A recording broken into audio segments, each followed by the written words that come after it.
대책이 내일 발표됩니다. 이번 대책엔 투기 과열지구 지정 외에도 다주택자에 대한 규제 강화 등 강도 높은 조치들이 포함될 전망입니다. 우리 군의 공격형 방위 시스템인 킬체인의 정찰위성 개발 사업에 대해 감사원이 감사에 착수했습니다. 정찰위성 개발이 3년째 제자리 걸음인 원인을 규명하는 게 감사의 초점입니다. 단독 보도합니다. 북한의 미사일 발사 이후 미국과 중국의 대립이 갈수록 격화되고 있습니다.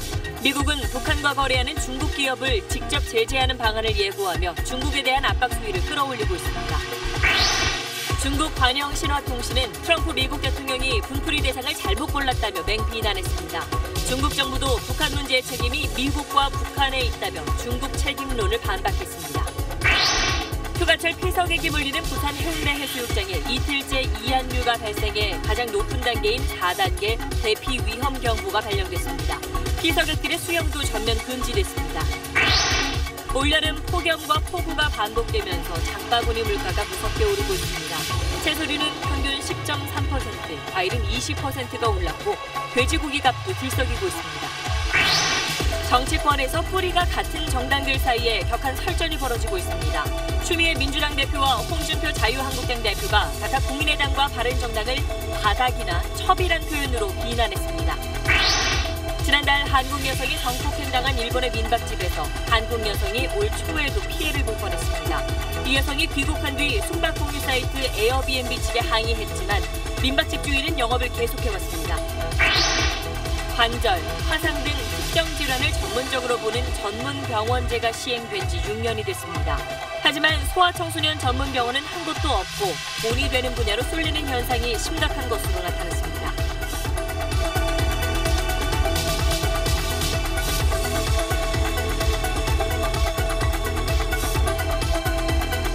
에너지를 쓰던 자동차가 수소로 에너지를 만드는 시대로 현대자동차. 여러분 안녕하십니까? 정부가 내일 부동산 종합 대책을 발표합니다. 치솟는 집값을 붙잡기 위해 초강력 카드를 꺼낼 걸로 보입니다. 특히 전세를 끼고 아파트를 여러 채 사들인 뒤 시세 차익을 노리는 이른바 갭 투자를 막는 방안도 포함될 걸로 보입니다. 오늘 첫 소식 먼저 송욱 기자입니다.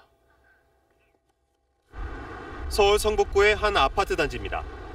84제곱미터의 매매가가 4억 5천만 원인데 전세가는 4억 원입니다. 전세를 안고 집을 사는 이른바 갭 투자에 5천만 원밖에 들지 않다 보니 매매 문의가 끊이지 않습니다. 갭 투자를 위해 가지고 지방에서 올라오시는 분들도 많고 그래서 그냥 작은 평수들이 엄청 활발하게 거래가 돼서 특히 성북구와 중랑구 등 매매가 대비 전세가 비율이 80%를 넘는 곳에서 갭 투자가 성행하고 있습니다. 다주택자들이 많이 하시는 것 같아요. 그냥 안 보고 계약금 늦겠다고 이렇게 앉아서 기다리시고. 갭 투자의 경우 많은 돈이 필요하지 않은 데다 이마저도 저금리로 쉽게 조달할 수 있어 최근 서울 집값 상승의 원인이 되고 있다는 분석입니다. 문제는 집값이 떨어질 때입니다. 집주인은 투자금 대부분을 순식간에 날릴 수 있고 세입자에까지 여파가 미칠 수 있습니다. 집값이 크게 하락하거나 입주 물량 증가 등으로 역전세난이 발생할 경우 세입자가 전세 보증금을 온전히 돌려받지 못하는. 정부는 이런 부작용을 차단하고 부동산 시장 과열도 막기 위한 부동산 종합대책을 내일 발표합니다. 부동산 투기를 용납하지 않겠습니다. 특히 다주택자에 대해서는 강력한 조치를 검토 중에 있습니다. 특히 갭 투자 유인을 줄이기 위해 양도소득세를 손보고 주택거래 신고제를 도입하는 등 초강력 조치가 담길 것이란 전망이 나옵니다. SBS 송욱입니다. 6월에 부동산 대책을 내놨던 정부가 이렇게 또다시 추가 규제에 나선 건 강남 재건축 아파트를 중심으로 서울 집값이 과열 현상을 보이고 있기 때문입니다. 3.3제곱미터당 평균 분양가가 4천만 원을 넘는 곳이 속출하고 있는데 주변의 아파트값이 오르다 보니 경쟁하듯 분양가를 더 높이 책정하는 악순환이 반복되고 있습니다. 계속해서 박수진 기자입니다. 내일부터 청약 접수가 시작되는 서울 성동구의 한 아파트입니다. 3.3제곱미터당 평균 분양가가 4,750만 원으로 기존 최고가 4,535만 원을 훌쩍 넘어섰습니다. 초대형 평형은 5천만 원이 넘습니다. 이달 중순 분양 예정인 서울 강남구의 이 재건축 아파트도 사정이 비슷합니다. 3.3제곱미터당 분양가가 4,600만 원에 달할 전망입니다. 분양을 앞둔 상당수의 강남 재건축 아파트 분양가가 4천만 원대로 예상됩니다. 반포에서 촉발된 고분양가가 개포 지역에도 영향을 미치는 것 같습니다. 8월 분양을 앞두고 있는 단지도 4천 중반선까지 얘기가 나오고 있습니다. 분양가 상승세는 서울의 다른 아파트에서도 일반화돼 있습니다. 서울 민간 아파트 평균 분양가는 2,200만 원으로 지난 한 달 새 4%, 1년 전보다는 7%가 넘게 올랐습니다. 집값이 꾸준히 오르는 가운데 새 아파트 분양에도 처약자들이 몰리자 분양가격 상승세가 갈수록 가파라지는 양상입니다. 주변 집값이 크게 오르면은 업체들이 이에 맞춰서 높은 분양가를 책정하고 또 주변 시세는 이에 맞춰서 들썩이는 악순환이 반복되고 있는 상황입니다. 분양가가 너무 빨리 오르면 서둘러 집을 사야 한다는 조급증에 부동산 시장 불안을 가속화할 수 있어 상승폭을 적절한 수준으로 제어해야 한다는 지적입니다. SBS 박수진입니다. 북한 미사일 발사를 놓고 미국 정부가 연일 강한 목소리로 중국 책임론을 제기하고 있습니다. 이르면 이번 주 북한과 거래하는 중국 기업을 직접 제재하는 방안이 나올 거란 전망도 있습니다. 먼저 미국 움직임을 워싱턴 정하석 특파원이 전하겠습니다. 트럼프 대통령이 내각 회의를 주재하는 자리에서 북한 문제에 대한 자신감을 드러냈습니다. We'll handle North Korea. We're going to be able to handle them. It will be handled. 북한을 잘 다룰 수 있다. 북한 미사일 발사 이후 연일 중국 책임론을 강조한 연장선상에서 보면 이 말 역시 중국을 겨냥한 걸로 해석됩니다. 정치 전문 매체 폴리티코는 이르면 이번 주 미국이 중국의 기업과 개인을 제재하는 방안을 발표할 예정이라고 보도했습니다. 대중 무역 적자와 중국의 환율 조작 문제를 비롯한 통상 이슈를 내세워 압박에 나설 가능성도 있습니다. 그래도 통하지 않으면 합법, 불법 가리지 않고 북한과 거래하는 중국 기업을 제재하는 세컨더리 보이콧 카드가 있습니다. 연일 중국 책임론을 거론하는 것도 이런 제재를 염두에 둔 명분 쌓기란 분석입니다. 미국이 중국을 경제적으로 제재하면 미중 관계의 악화는 물론이고 중국과 관련된 미국 기업의 피해도 감수해야 합니다. 트럼프 정부가 얼마만큼 대가를 치를 각오가 돼 있는지에 따라 제재의 강도가 결정될 전망입니다. 워싱턴에서 SBS 정하석입니다. 미국이 이렇게 나오자 중국도 가만히 있지 않았습니다. 미국이 분풀이 대상을 잘못 골랐다면서 불편한 심기를 내비쳤습니다. 미국의 압박에 굴하지 않겠다는 겁니다. 중국 반응은 베이징에서 편상욱 특파원이 취재했습니다. 류제이 유엔 주재 중국 대사는 한반도 긴장 완화의 책임은 중국이 아니라 미국과 북한에 있다고 반박했습니다. They hold the primary responsibility to keep things moving, to start moving in the right direction, not China. 미국이 연일 중국이 아무 일도 하지 않는다고 비난한 데 대한 공식 답변인 셈입니다. 중국 정부의 공식 입장을 대변하는 관영 신화통신도 나섰습니다. 트럼프 대통령이 분풀이 대상을 잘못 골랐다고 원색적으로 비난했습니다. 북한이 한 달에 2차례나 장거리 미사일을 발사한 건 일종의 북한식 대화 요청이지 중국의 책임은 아니라는 겁니다. 시진핑 국가주석은 건군 90주년 연설에서 군사적으로도 미국에 밀리지 않겠다는 의지를 밝혔습니다. 中国人民珍爱和平，我们绝不搞侵略扩张，但我们有战胜一切侵略的信心。 사드 추가 배치 문제에 대해서도 중국은 정면으로 대립각을 세웠습니다. 김장수 주중대사를 불러 당장 사드 배치를 중단하고 장비를 철수하라고 요구했습니다. 미국이 대중 경제 제재 조치를 준비 중인 것으로 알려진 가운데 중국 역시 한치도 물러설 기미를 보이지 않고 있습니다. 베이징에서 SBS 편상욱입니다.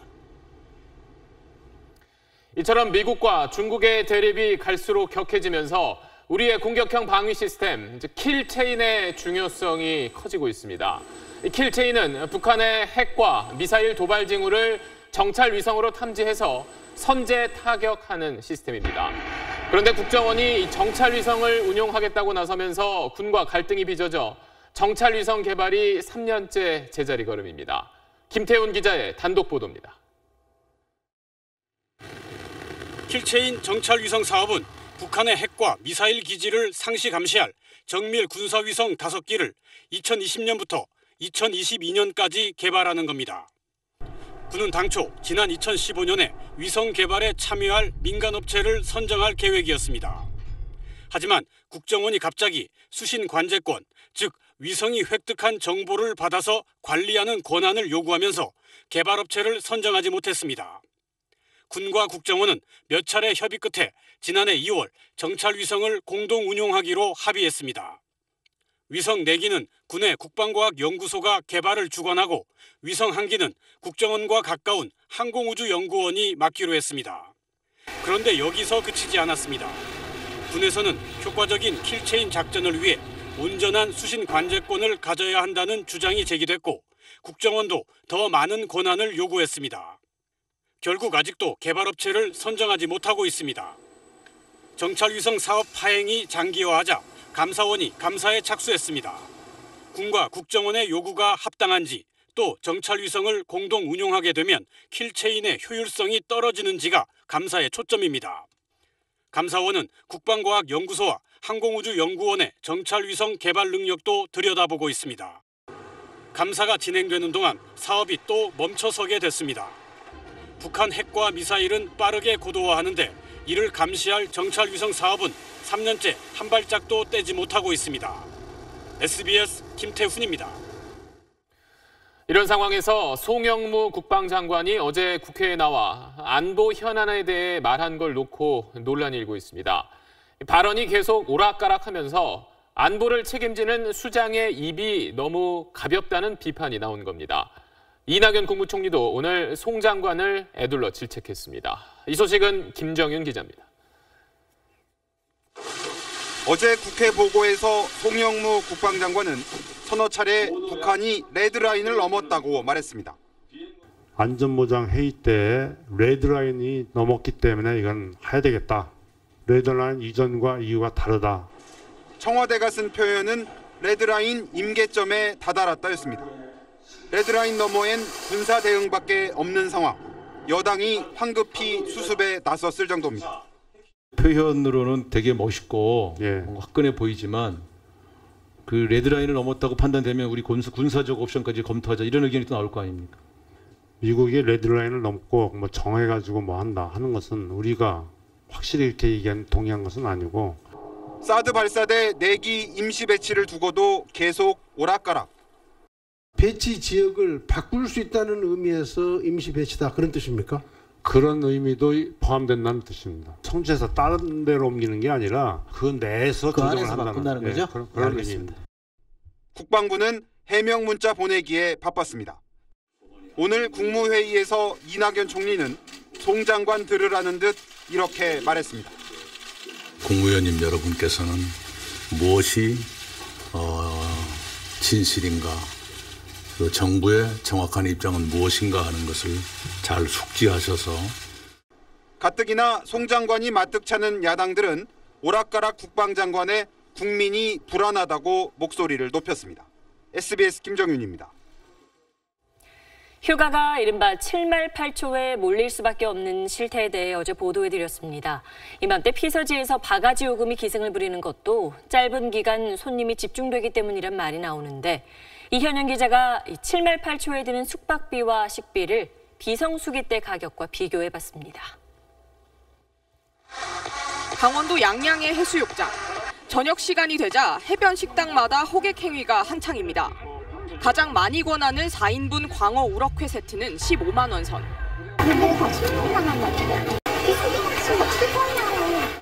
4인 가족이 묵을 수 있는 방도 찾아봤습니다. 숙박 가격표는 아예 볼 수 없게 종이로 가려놨습니다. 성수기가 들어온 거죠. 4명이 2박 3일 휴가를 보낼 경우 숙박과 식사비만 어림잡아 90만 원. 상인들이 밝힌 비수기 가격으로는 56만 원입니다. 2배 이상 차이 나는 것 같아요. 휴가가 또 이때니까 또 맞춰서 그 바닷가 아이들하고 같이 오려고 하다 보니까 좀 비싸더라도 예약을 했어요. 아무래도 성수기 때 오면 다 감수하고 와야죠. 저희 같은 경우는 제조업이다 보니까 회사가 아예 셧다운하고 노니까 그때밖에 안 돼요. 상인들은 짧은 기간에 매출을 올리려면 어쩔 수 없다고 말합니다. 저희는 이제 한 달 장사를 하려고 여기서 장사를 하지 저희가 한 개월에 손님 하나도 없으면 3만 원도 받죠. 매년 휴가 때마다 울며 겨자 먹기로 감수하고 있는 휴가지 바가지 요금. 단속에 그칠 게 아니라 휴가 분산이라는 근본적인 대책을 고민해 볼 때입니다. SBS 이현영입니다. 요즘은 해외여행 준비하면서 여행사 통하지 않고 직접 해외 숙박 예약 사이트를 이용하는 경우가 많죠. 고심하며 고르지만 각종 피해가 속출하고 있습니다. 이성훈 기자의 보도입니다. 직장인 문모 씨는 한 달 전 한 해외 숙박업소 예약 사이트를 통해 프랑스 파리의 아파트를 빌렸습니다. 깔끔하고 아늑한 사진을 보고 결제했는데 도착해보니 사진 속 숙소가 아니었습니다. 원래 받은 주소하고도 달랐고 또 가보니까 너무 거리가 좀 형편이 없는 거예요. 그리고 또 거실이 되게 좁았고요. 페인트 냄새가 굉장히 심해가지고. 문 씨는 예약 사이트 측에 항의했지만 아무런 보상도 받지 못했습니다. 저희 쪽에서 이메일로 지금 접속 중에 있다고 하시니까 일단 기다려보세요. 또 다른 예약 사이트에서 발리의 호텔을 예약한 정모 씨는 환불 문제로 골머리를 앓았습니다. 이틀 만에 예약을 취소하자 업체 측이 수수료로 숙박비의 50%를 요구한 겁니다. 해외 업체다 보니까 환불이 안 된다. 너무 좀 무덤덤 터지는 입장이에요. 우리나라는 전자상거래법에 따라 7일 이내 구매를 취소하면 대금 전액을 환불받을 수 있지만 외국 업체엔 국내법 적용이 안 됩니다. 한국소비자원은 예약 전 환불 기간과 액수를 확인하고 국내 사업자 등록번호가 있는 사이트를 이용하는 게 좋다고 조언합니다. 상담을 해주시면 저희가 언어적인 문제도 도와드리고 해당 사업자한테 이메일을 보내드리는 등의 도움을 드리고 있습니다. 공정거래위원회는 환불 조건이 까다롭거나 제각각인 일부 해외 숙박 예약 사이트엔 약관 변경을 요구하고 있다고 밝혔습니다. SBS 이성훈입니다. 부산 해운대가 이한류 때문에 비상이 걸렸습니다. 이한류란 해안으로 밀려오는 파도와는 다르게 이렇게 바닷물이 해안에서 바다로 빠르게 빠져나가는 걸 말합니다. 파도가 거꾸로 친다 해서 역파도라고도 하는데 여기에 휩쓸리면 물놀이 하다가 순식간에 깊은 바다로 끌려 들어갈 수 있습니다. 해운대가 이틀째 비상입니다. 송성준 기자가 보도합니다. 어제 오후 부산 해운대 해수욕장 두 곳에서 동시에 이한류가 발생했습니다. 한창 물놀이를 즐기던 피스객 70여 명이 순식간에 먼 바다로 휩쓸려 나갔습니다. 119 구조대가 바다에 직접 뛰어들어 구조 작업을 벌여 다행히 모두 구조했지만 하마터면 큰일 날 뻔했습니다. 오늘도 해운대 해수욕장에는 이한류가 동시다발적으로 발생했습니다. 2m가 넘는 너울성 파도가 쉴 새 없이 몰아치면서 이한류가 온종일 발생해 가장 높은 단계인 4단계 대피 위험 경보까지 발령됐습니다. 높은 너울성 파도와 이한류 발생이 동시다발적으로 이루어지고 있기 때문에 입수 통제 상태에 있습니다. 이 때문에 피스객들의 물놀이는 전면 금지됐습니다. 이런 파도 한 번도 본 적 없고 파도가 너무 커서 무섭기도 하고 들어가지도 못해서 아쉬워요. 이한류가 발생하면 당황하지 말고 유속이 약해질 때까지 기다렸다가 구조를 받아야 합니다. 이한류는 폭이 좁고 유속이 빨라 이한류에 맞서 해안으로 나가려 해서는 안 되고 이한류가 오는 방향에서 대각선 방향으로 틀어 헤엄쳐 나와야 합니다. SBS 송승준입니다. 요즘 장 볼 때 시금치 구입해 보셨나요? 작년에 비해 50% 가까이 가격이 올랐습니다. 폭염과 폭우가 이어지면서 채소와 과일 같은 밥상 물가가 큰 폭으로 오른 겁니다. 곽상은 기자가 취재했습니다. 시금치 포장 작업이 한창인 비닐하우스입니다. 이 한동에서 수확한 시금치는 300단 안팎. 예년 같으면 1,300~400단은 거둬들였을 텐데 올해는 생산량이 5분의 1 가까이 뚝 떨어졌습니다. 올해 원초에 일찍 더웠고 비도 많이 왔고요. 그래서 작물들이 제대로 크질 못해요. 이런 작황부지는 채소와 과일 가격 급등으로 이어지고 있습니다. 지난해 이맘때와 비교해 시금치는 48%, 배추는 23%, 적상추는 9% 올랐습니다. 채소류 전체적으로는 10.3%, 과실은 20%가 오르면서 신선식품 지수는 12.3%의 상승률을 기록했습니다. 달걀은 AI 여파가 계속되면서 64.8% 비싼 가격에 팔리고 여름철 여행 때 많이 찾는 돼지고기도 8.5% 올랐습니다. 엄청 비싼데 물 먹여져 먹기로 사요. 월급은 안 오르고 물가는 뭐 천정부지로 오르고 너무 부담스럽죠. 정부는 비축 물량을 풀어 배추와 무, 양파 등 가격이 급등한 채소값을 안정시킨다는 계획입니다. 비축 물량을 소비자에게 직공급하고 또 할인 행사도 많이 확대하도록 해야 되겠습니다.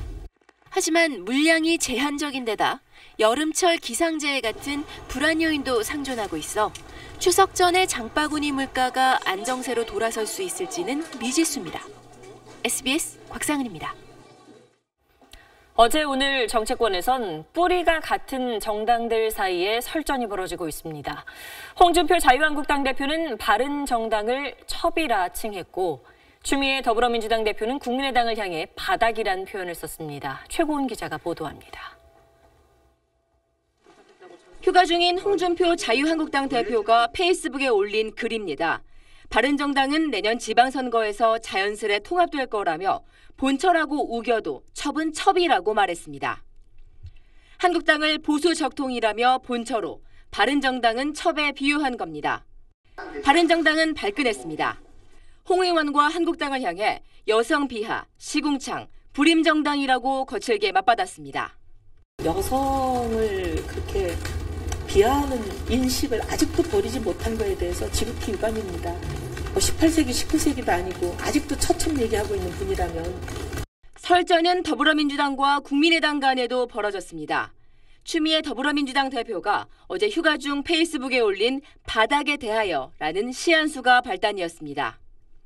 국민의당은 아직 바닥이 싫은 모양이라며 제보 조작 사건에 대한 반성을 촉구하자 국민의당은 조롱하지 말라고 응수했습니다. 막말을 쏟아내야만 존재감을 보일 수 있다는 것인지 한참 잘못된 일이고 우리 정치의 큰 불행입니다. 뿌리가 같은 정당 간의 주도권 다툼에 해묵은 감정까지 뒤얽히면서 휴가철 정치권이 설전으로 뜨겁습니다. SBS 최고은입니다. 원자력 안전위원회가 원자력 규제위원회로 명칭 변경을 추진하고 있는 걸로 SBS 취재 결과 확인됐습니다. 원전 신규 건설과 수명 연장 같은 지금까지의 진흥 정책이 아니라 탈원전, 안전규제란 새 정부 기조에 맞춰 기능을 재설정하겠다는 겁니다. 보도에 정영태 기자입니다. 원자력 안전위원회는 원전 건설 인허가와 안전성 검사를 맡는 정부 기구입니다. 그러나 지난해 경주 지진 당시 안전과 규제보단 신규 건설과 수명 연장 결정에 거수기 역할만 했다는 비판이 민주당을 중심으로 나왔습니다. 진흥을 위해서 요건을 구비시켜주고 면죄부를 주는 기관이 아니냐. 원전 건설 운영업체를 관리 감독하기는커녕 홍보해주고 있다는 지적까지 나왔습니다. 규제기관들이 다 한손의 산하기관 같은 느낌을 지울 수 없습니다. SBS가 입수한 원안위 내부 보고서에 따르면 원자력 규제위원회로 명칭 변경이 추진됩니다. 산업부의 진흥기능, 한수원의 운영 역할을 모두 맡기고 규제기관의 정체성을 명확히 하겠다는 겁니다. 규제기관으로서의 독립성을 강화하기 위해 총리 소속 차관급에서 대통령 직속 장관급으로 승격합니다. 전문성 강화 차원에서 2명인 상임위원을 5명으로 늘리고 원전 안전 업무는 외부에 맡기지 못하도록 했습니다. 관련법 개정안은 9월 정기국회에 제출될 예정입니다. 정부의 탈원전 기조를 담은 법 개정에 야당의 반대가 예상돼 처리가 녹록진 않을 걸로 보입니다. SBS 정영태입니다. 육군 고위 장성 가족이 공관에서 근무하는 공관병에 대해 갑질을 했다는 의혹이 또 불거졌습니다. 국방부가 감사에 착수하자 이 사성 장군은 전역 지원서를 냈고 군은 아예 공관병 제도를 폐지하는 방안까지 검토하고 있습니다. 김웅수 기자입니다. 군인권센터는 육군 이작전 사령관인 박찬주 대장의 공관병들이 갑질 피해를 당했다고 폭로했습니다. 공관병과 조리병은 지난해 3월부터 올 초까지 박 사령관 가족의 빨래와 다림질, 화장실 청소처럼 업무와 상관없는 일을 강요당했다고 밝혔습니다. 특히 박 사령관의 부인은 청소가 제대로 되지 않았다고 폭언하기도 했고 군대에서 휴가 나온 아들의 빨래까지 떠맡았다고 주장했습니다. 공관병이라는 것은 공간을 관리하는 병사입니다. 함부로 사적 심부름을 시키는 그러한 그 심부름꾼으로 전락시킨 가족들도 문제이고. 군은 공관병의 임무를 공관시설관리 유지나 연락망 유지 등 공적인 영역으로 규정하고 있습니다. 파문이 확산하자 군이 감사에 나섰습니다. 사실 여부를 조사할 예정입니다. 국방부는 그 조사 결과에 따라 엄정하게 조치할 것이고, 박 사령관은 군의 명예를 훼손한 책임을 지겠다며 전역 지원서를 제출했습니다. 육군 관계자는 공관병들의 외출을 금지하고 전화를 못 쓰게 했다는 건 사실과 다르다고 밝혔습니다. 앞서 지난달엔 육군 사단장이 공관병에게 폭언과 폭행을 한 사실이 일부 확인돼 징계 절차가 진행 중입니다. 송영무 국방장관은 공관병 제도를 폐지하고 민간인으로 대체하는 방안을 마련하라고 지시했습니다. SBS 김웅수입니다. 다음 소식입니다. 달리는 화물차에 실려있던 철제 사다리가 밖으로 떨어지면서 마주오던 버스의 앞 유리를 뚫고 들어가 운전석을 덮쳤습니다. 날벼락 같은 사고로 2명이 다쳤습니다. 김관진 기자입니다. 오늘 오전 10시쯤 경기도 평택시의 한 도로. 남색 화물차 한 대가 철제 사다리를 싣고 지나갑니다.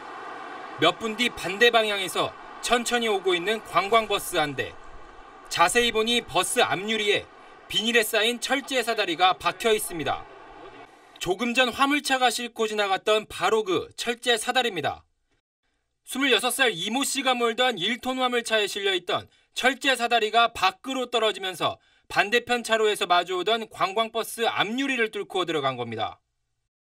사고 피해를 입은 관광버스입니다. 철제 사다리는 이곳 운전석 앞유리를 뚫고 들어와서 곧바로 휘어진 상태로 이 버스 옆유리까지 부숴버렸습니다.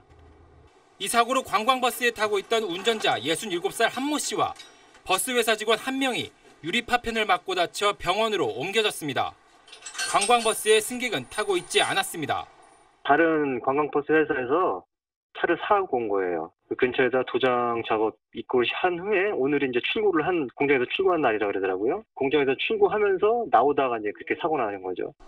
경찰은 사다리를 묶었던 끈이 낡았었다는 화물차 운전자의 진술 등을 바탕으로 사고 경위를 조사하고 있습니다. SBS 김관진입니다. 가족과 함께 칠순잔치를 하기 위해서 한국을 찾았던 중국 동포가 아침 운동을 나갔다가 차에 치여 숨졌습니다. 사고를 낸 운전자는 면허 취소 수준의 만취 상태였습니다. 원종진 기자입니다. 오늘 아침 6시 반쯤 경기도 광주의 한 도로입니다. RTG 차량이 앞 차량을 추월하며 빠르게 달리고 있습니다.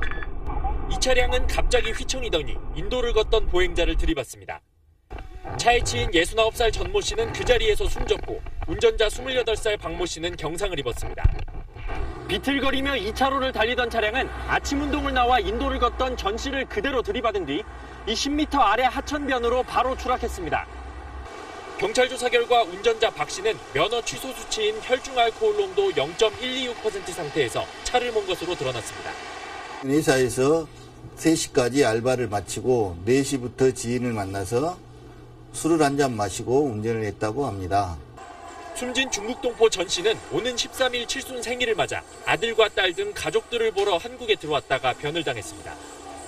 지난달 22일 한국에 온 전 씨는 아침 운동을 나갔다가 사고를 당한 것으로 전해졌습니다. 손자리 티셔츠 때문에 왔는데 이 장난 한 거예요. 믿기지 않아요. 경찰은 운전자 박 씨에 대한 조사를 마친 뒤 구속영장 신청을 결정할 방침입니다. SBS 원종진입니다. 지난달 숙박 공유 사이트 에어비앤비를 통해 일본 민박집에 묵었던 한국 여성이 현지 민박집 주인에게 성폭행 당한 사건 전해드린 바 있습니다. 이 민박집 주인은 구속됐습니다. 그런데 올해 초에도 같은 민박집에서 같은 주인에게 한국 여성들이 피해를 당할 뻔했던 걸로 확인됐습니다.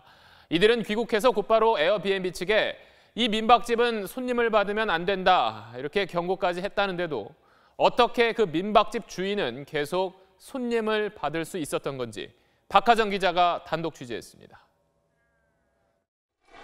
올해 초 한국인 여성 A씨는 친구와 함께 일본 후쿠오카의 한 민박집을 찾았습니다. 에어비앤비를 통해 예약한 숙소였습니다. 일본인 주인 남자는 손님에게 술을 대접하는 것이 지역 관습이라며 술을 권했고 A씨는 인사치레로 조금만 마셨습니다. 이튿날 새벽 1시쯤 A씨는 주인 남자가 아래쪽 이불을 들추는 것을 알아챘고 뭐 하는 거냐고 항의한 뒤 다른 호텔로 숙소를 옮겼습니다. 제 호텔에 오셔가지고 혹시 뭐 한국인 말하는 사람 있냐면서 이제 지금 좀 뭐 그렇게 들으면 좋겠다 이런 식으로 얘기를 했었나 봐요. A씨는 경찰에게 민박집에서 있었던 일을 진술하고 주인이 건넸던 술병과 종이컵을 증거물로 제출했습니다. 종이컵 안에 남아있던 하얀 가루의 정체가 수상하니 알아봐달라는 말도 남겼습니다. 그리고 몇 달 뒤인 지난달 바로 그 민박집에서 주인이 한국인 여성을 성폭행한 혐의로 구속됐습니다. 일본 경찰의 조사 결과 문제의 하얀 가루에서는 수면제 성분이 검출됐습니다. 수면제였다는 걸 알았다면 경찰이 민박집 주인을 조사할 수 있었을 것이기 때문에 경찰에 언제 성분 분석을 했는지 물었습니다. 回答はできないですね。まだそういったのがまだ捜査中っていうことで。それも全くですね、事件に関して言うとちょっと回答ができないと。A씨는 귀국한 뒤 에어비앤비에도 겪었던 일을 알리며 그 집이 더는 손님을 받지 못하게 해달라고 했습니다. 그러나 에어비앤비 측은 조사해보니 호스트가 나쁜 의도를 품어 벌어진 일이 아니었다고 답변했습니다.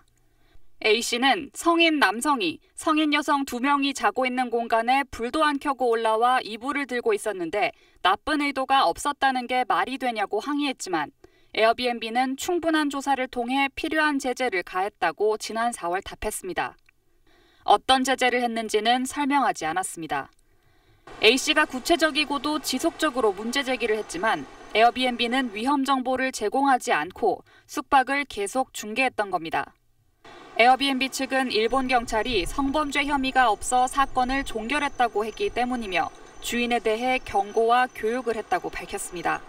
소비자에게 어쨌든 선택을 위한 그런 기준 같은 것들을 좀 명확하게 할 필요가 있는데 안전을 위한 뭐 정보 제공 같은 것들을 사전에 좀 충분하게 제공하는 것들이 좀 필요할 것으로 보여집니다. 에어비앤비는 사건을 재조사하고 있다고 밝혔습니다. SBS 박하정입니다. 10살 때 성폭행을 당했던 여성이 범행을 저질렀던 남성을 13년 만에 우연히 마주쳤습니다. 당시에 물적 증거는 남아있지 않았지만 끈질긴 법정 투쟁 끝에 그 가해자에게 죗값을 치르게 했습니다. 노동규 기자가 자세히 전해드립니다. 지난해 3월 대구의 시외버스터미널을 찾은 23살 여성 김모 씨는 소스라치게 놀랐습니다. 13년 전 당시 10살이었던 자신을 성폭행했던 남성을 우연히 발견한 겁니다. 가해 남성은 어머니와 알고 지내던 시외버스 운전기사였습니다. 사건 당시 어머니는 지적장애가 있었고 아버지는 사고로 뇌를 다쳐 어디 하소연할 도리도 없는 상황이었습니다.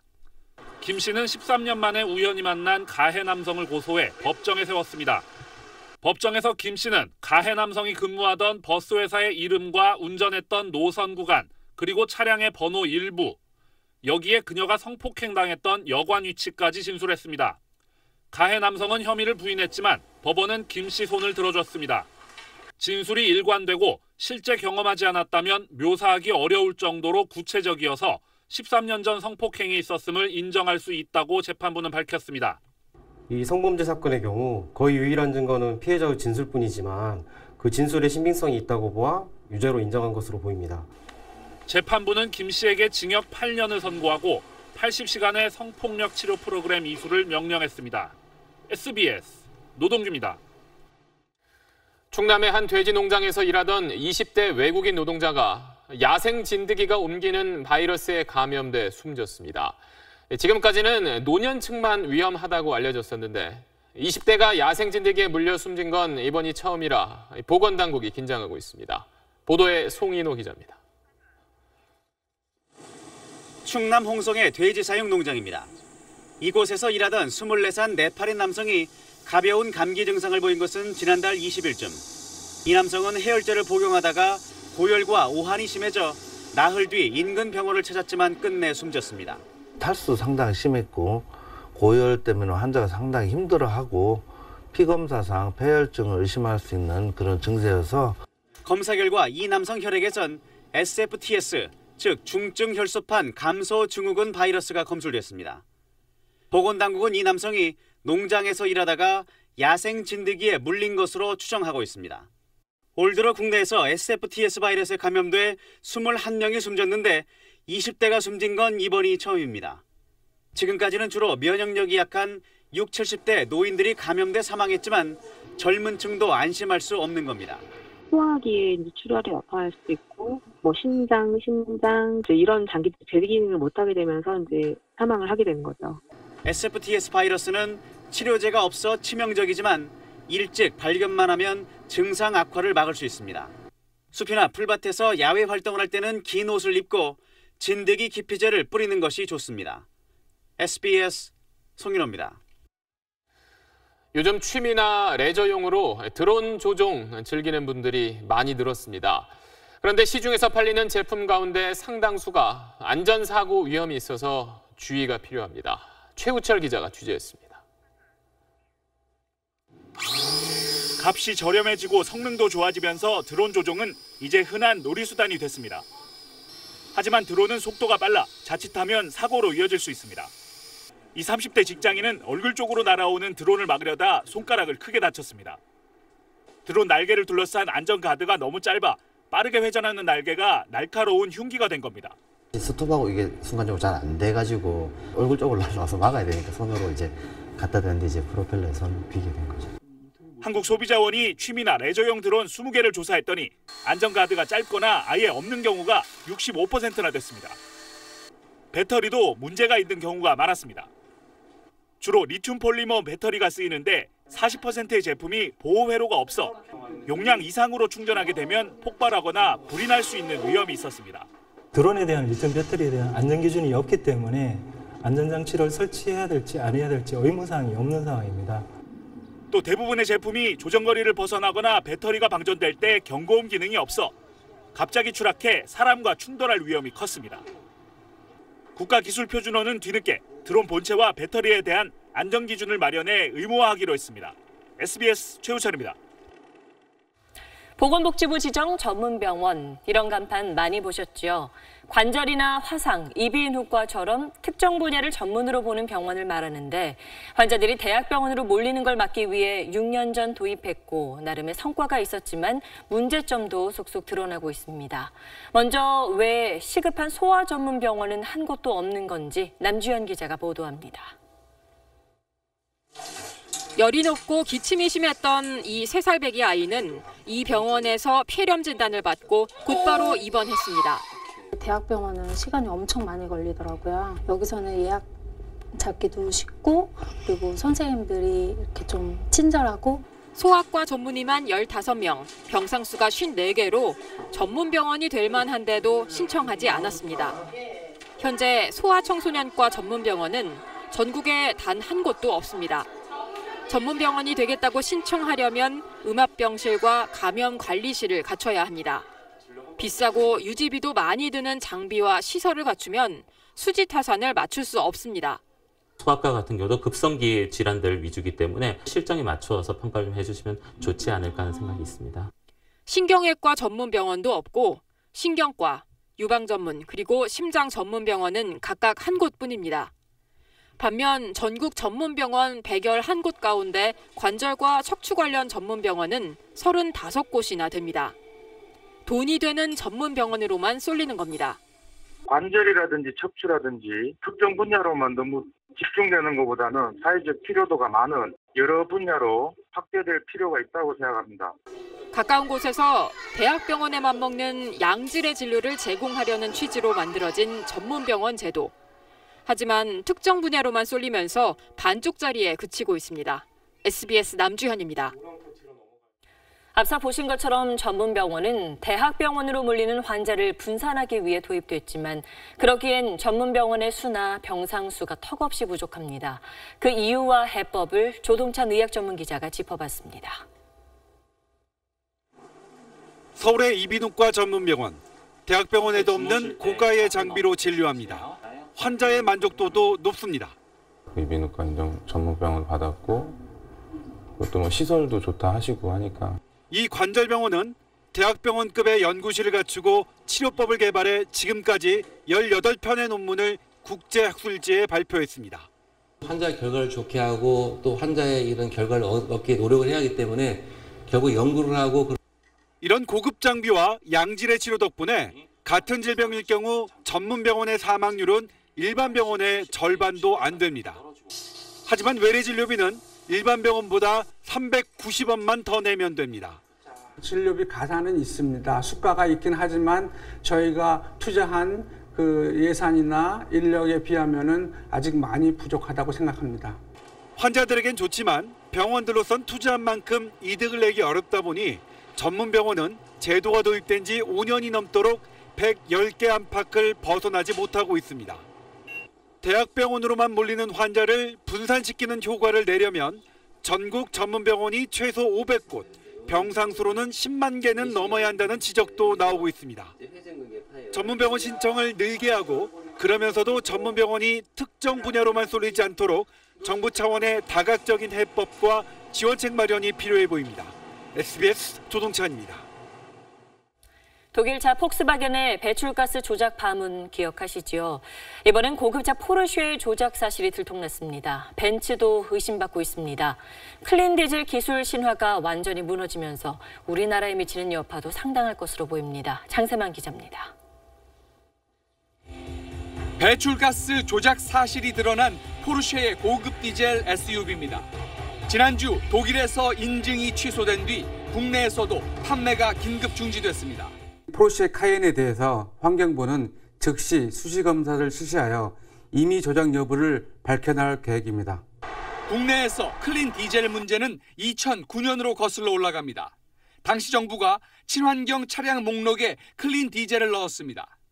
휘발유 차보다 연비까지 좋아 클린 디젤을 이용한 버스와 택시가 나왔고 경유차가 신차 판매량의 절반 가까이 차지할 만큼 선풍적 인기를 누렸습니다. 거품이 드러난 건 재작년 폭스바겐 사태 때입니다. 환경부가 배출가스 조작 여부를 확인하기 위해 실내 인증을 통과한 경유차 20종을 실제 도로에서 달리게 했더니 당초 인증 때보다 평균 7배나 많은 질소 산화물을 배출했습니다. 모든 회사들이 디젤 엔진이 가면 한계에 부딪혔다 이렇게 볼 수 있습니다. 클린 디젤이라는 용어 자체가 쫓을 수 없는 신규류였다 이렇게 판단될 수 있습니다. 이런 사실이 확인됐는데도 인증을 받아 이미 팔려나간 클린 디젤 차의 운행을 중단시킬 법적 근거가 없다 보니 대기 오염을 지켜만 봐야 할 상황입니다. SBS 장세만입니다. 내전으로 피폐해진 중동 예멘에서 콜레라가 창궐해 기록적인 사망자가 발생하고 있습니다. 2,000명 가까이 숨졌는데 우기가 다가오고 있어 앞으로가 더 걱정입니다. 카이로 이대욱 특파원입니다. 차가운 병원 복도에 환자들이 줄줄이 누워 있습니다. 하지만 의료진도 약품도 턱없이 부족해 언제 치료를 받을 수 있을지 기약할 수 없습니다. 이마저도 자리가 없어 병원 밖도 콜레라 환자로 인산이냅니다.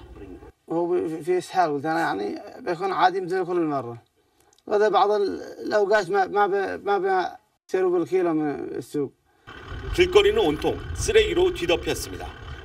2년 넘게 내전이 이어지면서 상하수도 시설이 완전히 파괴됐고 콜레라가 걷잡을 수 없이 확산하고 있습니다. 하루 평균 5,000명의 환자가 새로 발생하고 사망자는 이미 2,000명에 육박합니다. 1시간에 1명꼴로 사망자가 나오고 있습니다. 여기에 우기까지 다가오고 있어 오염된 물을 통해 전염되는 콜레라가 얼마나 더 창궐할지 예측조차 어렵습니다.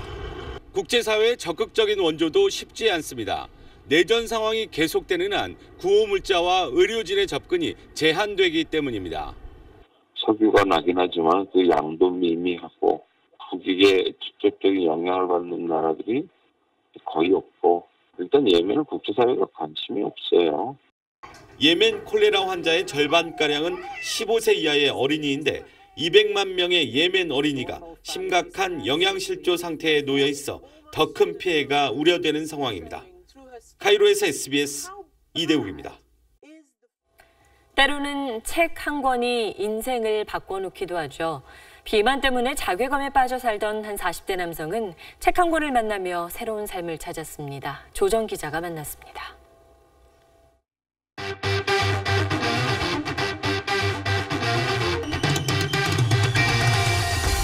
퇴근길 헬스장에서 무거운 역기를 척척 들어올리는 이 사람. 1년 전 모습은 어땠을까요? 몸무게 90kg, 허리띠 위로 뱃살이 흘러넘쳐 별명이 살로우만이었습니다. 사람들 시선이 되게 계속 의식이 됐었죠. 내 가슴이나 튀어나온 배만 보는 것 같고요. 그러던 중 우연히 서점에 들렀다가 이른바 인생책을 만났습니다. 50대 후반의 과학자가 뒤늦게 운동에 빠지면서 겪은 변화를 기록한 몸이 먼저 달한 책이었습니다. 운동이 중심이 된 굉장히 담백한 라이프 스타일이 그려져 있어요. 너무 부러웠고 닮고 싶었고. 결심이 흔들릴 때마다 책을 읽고 또 읽으며 땀을 흘렸습니다.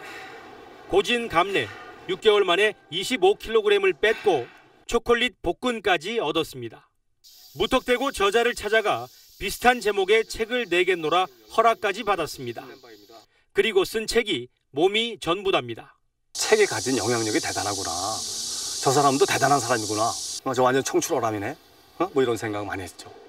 몸이 변하면 인생이 바뀐다. 책을 통해 얻은 소중한 교훈입니다. 자존감도 높아지고 겸손해지고 너그러워지고 친절해지고 인생이 바뀌었더라고요. SBS 조정입니다.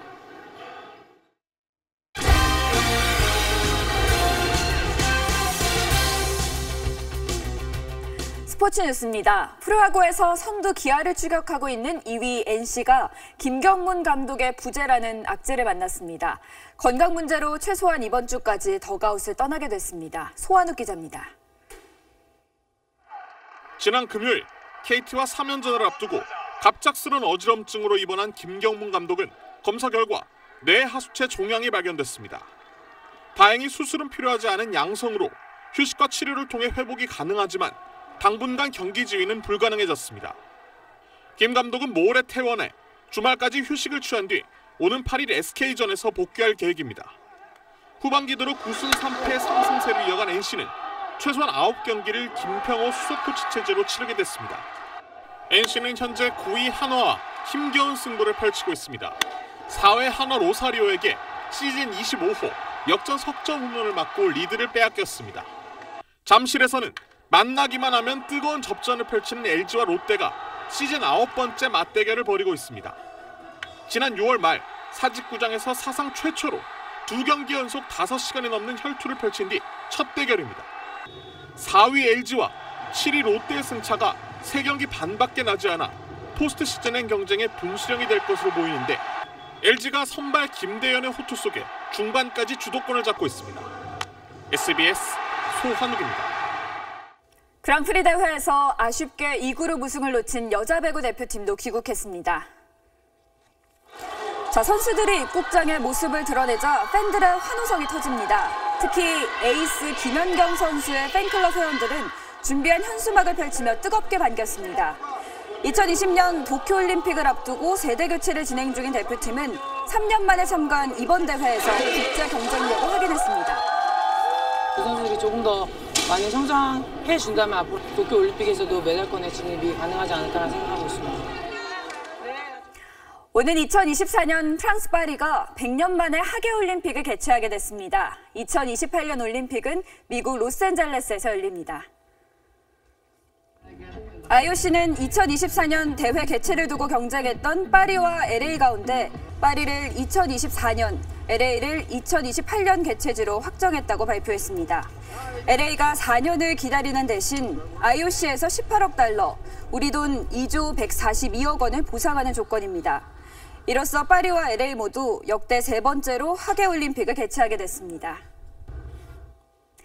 안양 세계 태권도 한바닥에서 화려한 격파 공연이 열렸습니다. 고수들의 현란한 발차기가 고개에 가깝네요.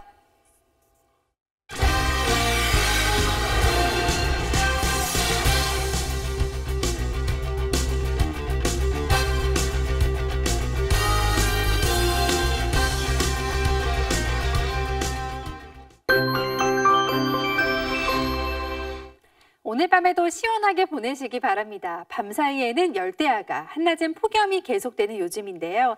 내일도 서울의 낮 기온은 33도, 광주 35도로 오늘 못지않게 덥겠습니다.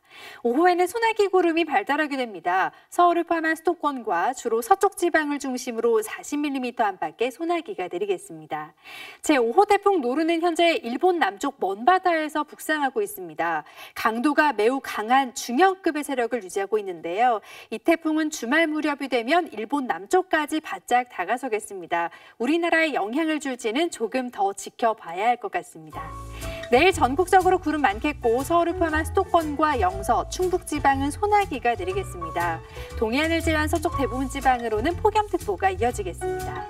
당분간 더위의 기세는 수그러들지 않을 것으로 전망되고 있습니다. 내셨습니다. 네, 오락가락 발언으로 불안과 혼란을 키운 국방장관, 또 휴가 중에도 거친 표현을 써가면서 상대방 흠집내기에 나선 정치인들 보면서 오늘 가뜩이나 더웠던 날이 더 덥게 느껴진 분들 많을 것 같습니다. 8월의 첫날 8시 뉴스 여기서 마치겠습니다. 고맙습니다.